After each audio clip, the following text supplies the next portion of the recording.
حضرت سلیمان علیہ السلام کے دربار میں ایک شخص تھا۔ یہ حضرت سلیمان علیہ السلام سے پوچھتا ہے کہ حضرت مجھے بتائیے کہ جو شخص ابھی آیا تھا اور مجھے گھور رہا تھا یہ کون تھا؟ حضرت سلیمان علیہ السلام بتاتے ہیں کہ یہ موت کا فرشتہ تھا اور یہ یہاں تمہارے لیے آیا تھا۔ حضرت سلیمان علیہ السلام نے اس کو ایک تخت پر بٹھایا اور اس شخص کو روانہ کر دیا۔ انسان اپنی موت سے بھاگنے کی بے انتہا کوششیں کرتا ہے، موت سے بچنے کی بہت زیادہ تدابیر بھی کرتا ہے، لیکن اس کے باوجود اس کو مرنا ہوتا ہی ہے۔ آپ کو ہسٹری میں ایسے بہت سے لوگ ملیں گے جنہوں نے اب موت سے بچنے کے لیے وہ سب کچھ کیا جو ہم تصور بھی نہیں کر سکتے، لیکن ان کی موت بھی بڑے عجیب طریقے سے ہوئی۔ ابھی جو موت کا وقت ہے یہ تو ظاہر مقرر ہے، اس پہ حضرت سلیمان علیہ السلام کا ایک واقعہ ہے۔ اچھا، یہ واقعہ مستند نہیں ہے، یعنی کہ مستند سے مراد یہ کہ ضروری نہیں کہ بالکل سچا واقعہ ہے، لیکن اس سے جو سبق ملتا ہے وہ ہے ایک ایسا جو ہمارے لیے ضروری ہے۔ علماء کرام اکثر اس واقعے کو بیان کرتے ہیں اور ساتھ میں بتا دیتے ہیں کہ یہ واقعہ مستند نہیں ہے تاکہ اس پہ کوئی اشکال نہ کرے۔ حضرت سلیمان علیہ السلام کے دربار میں ایک شخص تھا، دربار لگا ہوا تھا، حضرت سلیمان علیہ السلام بیٹھے ہوئے تھے اور وہیں پہ کافی لوگ بھی موجود تھے۔ اب ان کے قریب میں ایک شخص کھڑا ہوا تھا تو دیکھتا ہے کہ دربار میں ایک شخص آتا ہے، دور سے کھڑا ہوا اس شخص کو گھور رہا ہے اور کچھ لمحوں کے لیے اس کو گھورتا ہے، اس کے بعد وہ وہاں سے شخص چلا جاتا ہے۔ جب وہ شخص وہاں سے چلا جاتا ہے تو یہ حضرت سلیمان علیہ السلام سے پوچھتا ہے کہ حضرت مجھے بتائیے کہ جو شخص ابھی آیا تھا اور مجھے گھور رہا تھا یہ کون تھا؟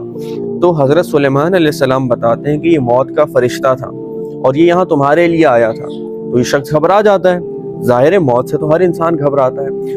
تو یہ حضرت سلیمان علیہ السلام کو بولتا ہے کہ آپ ایسا کریے کہ مجھے فلاں دور ایک ملک ہے، مجھے وہاں بھیج دیجیے ابھی کے ابھی۔ اب حضرت سلیمان علیہ السلام کو اللہ تعالیٰ نے ایسے معجزات دیے تھے کہ ان کے جو تخت تھے وہ ہواؤں میں اڑتے تھے۔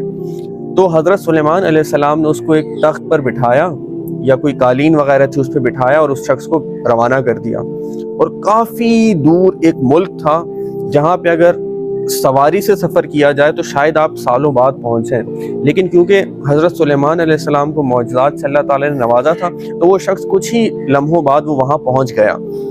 جب وہ شخص وہاں پر پہنچا تو اس نے دیکھا کہ ایک فلاں پہاڑی ہے، اس پہاڑی پہ چڑھتا ہے، وہاں پہاڑی کے اندر ایک غار سا ہے، اس غار کے اندر چلا جاتا ہے اور وہاں جا کے بیٹھ جاتا ہے۔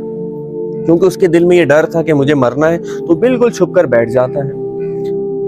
اب ہوتا یہ ہے وہاں پہ اس کی موت واقع ہو جاتی ہے، وہ مر جاتا ہے۔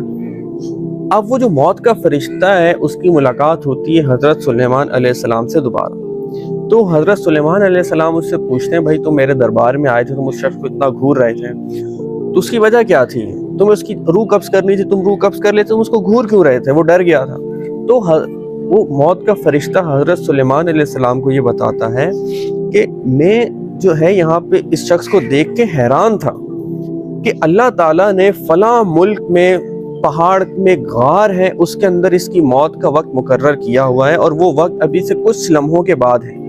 مجھے اس بات پر حیرت تھی کہ یہ شخص یہاں موجود ہے، اس کی موت اس ملک میں ہونی ہے اور وہ بھی کچھ لمحوں کے بعد، ایسا نہیں کہ کچھ سالوں بعد ہونی ہے، کچھ لمحوں بعد ہونی ہے۔ تو مجھے اس بات کی حیرت تھی کہ جب یہ یہاں موجود ہے میں اس کی روح وہاں کیسے قبض کروں گا؟ مجھے اس بات پہ بہت تعجب تھا، لیکن اللہ تعالیٰ کی حکمت دیکھیے کہ اللہ تعالیٰ نے کچھ ہی لمحوں بعد اس شخص کو وہاں پہنچا دیا جہاں پہ اس کی موت ہونی تھی۔ تو جب وہ شخص وہاں پر پہنچا مجھے صرف روح قبض کرنی تھی، میں گیا اس کی روح قبض کر لی۔ تو مجھے حیرت اس بات پہ تھی کہ یہ شخص وہاں پہنچے گا کیسے؟ تو وہ حیرت میری ختم، میں اسی لیے اس شخص کو دیکھ رہا تھا اتنے تعجب کے ساتھ، اتنی حیرت کے ساتھ کہ یہ شخص وہاں کیسے جائے گا۔